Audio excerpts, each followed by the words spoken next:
Dig it, rock it, split it, bop it, find it, design it, nuke it! What?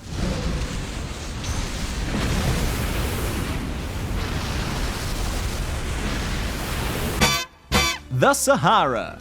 It's big, it's hot, it's full of sand. I don't like sand. The big arid land divider between southern Africa and the rest of the world. What if something could be done about that? Turn that sandy roll into a grassy knoll.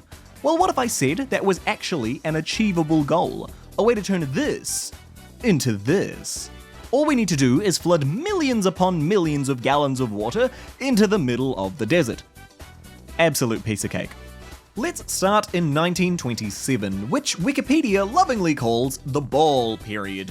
We have this gentleman known as Dr. John Ball. He's a geologist and has spent most of his life purely exploring and surveying the Saharan desert.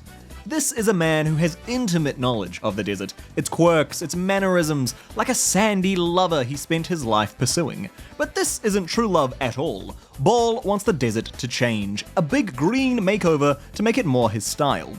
The plan is to dump a bunch of water on the desert, and Ball has found the way to do it. See, much like my own life, the Sahara has a notable depression. The Qattara Depression. It's basically a big dip in the sand that ends 60 meters below sea level. It also starts not terribly far from the Mediterranean Sea. This all gets our Ball of friend thinking. If the water somehow found its way into the basin, we could make a whole new lakefront. In the words of young entrepreneur DJ Khaled, it's a major key. Furthermore, we could even set up a power station in the channel between sea and lake, providing yet another way to monetize all this new land about to be created. Finally, adding this much water further south would actually change the climate, bringing more rainfall south and potentially increasing Egypt's livable areas. As long as you don't hate Egypt, everybody wins. Now, this wasn't actually the first time this plan had been pitched. Even earlier, in 1916, German geographer Albrecht Penck pitched the same idea. But let's not turn the tale into talking about the world wars and the more morally questionable reasons white Germany at the time might have been interested in creating a foothold on the African peninsula. Alas, much like Penck before him, Ball wasn't able to get the idea into action, so the whole plan fell quiet again until 1964. Meet our new frontman, Professor Friedrich Bassler. Now, Buddy Bassler was all for filling the basin. He was a bright-eyed young buck with the passion and skills to bring about the dream. The plan was this: cut some channels from the Mediterranean into the basin. The water flows down from the sea, and eventually the basin will fill up. The area around becomes habitable, and we can go through with slapping that generator down into the channel. You could actually generate quite a lot of power off of this. It's a simple premise. The water comes down the water slide heading towards the lake, it falls through the turbines, spin to win, you get your precious electricity, the water goes on to fill the basin, then the water evaporates out, and bibbidi-bobbidi-boo, the whole process starts again. The water in the depression itself would eventually become a hypersaline lake. That's scientist for made of league players' tears. It would become incredibly salty, up to 10 times more than current seawater. This means it would be easier to float things on the surface. So, not only have you just made beachfront property, you could also potentially make some of those sick floating cities, because you made the water that much more buoyant. Basically, things go from good to even better very quickly. It sounds like a great pitch all put together, but the Egyptian government decided not to go ahead with it. Why? Let's take a look at that distance between potential lake and sea once again. Quite small, right? Well, actually, it's about 55 kilometers at its shortest. So that's the minimum amount of channeling that we would need to put in. There were actually a number of different canals suggested, ranging all the way up to 320 kilometers long.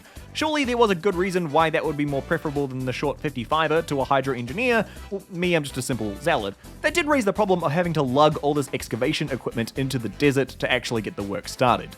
The area in question is actually pretty mountainous. What's not a mountain is covered in sand. Sand that's coarse and rough and gets everywhere.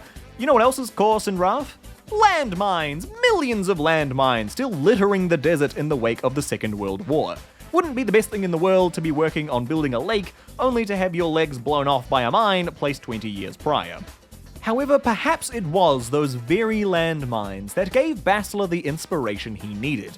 He proposed the best idea that would solve all of the problems in one fell swoop. We just nuke the channel into existence. Okay, Mr. Bassler, the world is currently pretty spooked about the whole nuclear bomb thing. We've had the whole deal with the nukes in World War II, the Cuban Missile Crisis, mutually assured destruction. How many nuclear bombs would this take, Bassler? One? Two? Three? Yeah, just rearrange that. What? 213?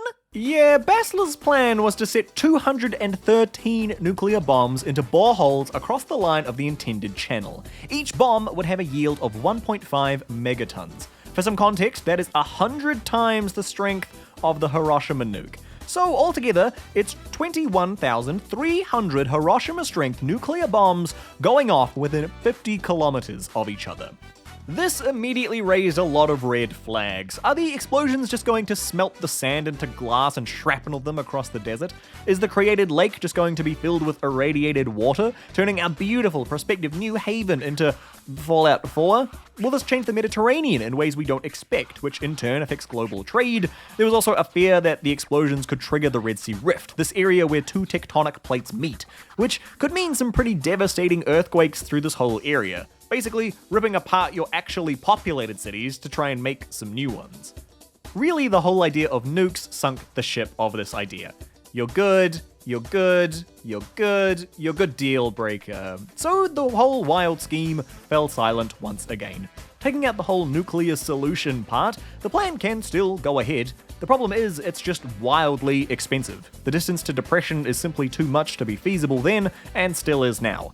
There have been a few studies done since the days of Bassler, but it seems like it's yet to be compelling enough for the Egyptian government. For now, the plan to fill the Qattara depression remains a pipe dream. But maybe one day in our lifetime, we'll get to see Bassler's crazy plan come to fruition. We'll all be playing basketball together on our beautifully irradiated beachfront property.